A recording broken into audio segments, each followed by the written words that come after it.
Hello everyone, welcome to Kanen Coffee. Today we got this Pasquini Livia 90, and pretty much what we did is we replaced the control box on your machine. This is your older one.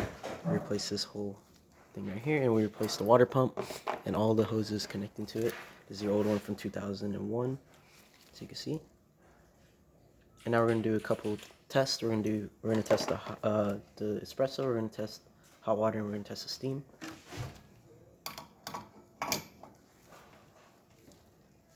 So we're going to test espresso first. It did not come with this portafilter, and we do not have the grill for the drip tray. We're going to test a double shot using our test coffee. And it might run a little fast because I did not calibrate it to this machine. That's probably best to go. Oh, there's that for you.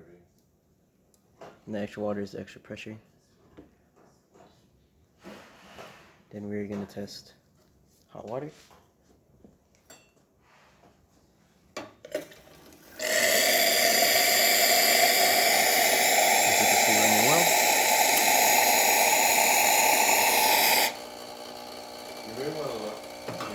Then we're going to test the steam.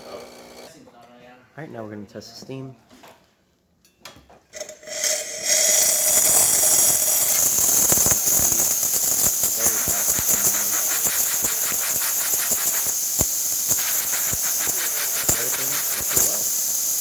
So thank you for the repair. If you like this video, leave a like, subscribe, and hit the bell. Thank you for watching.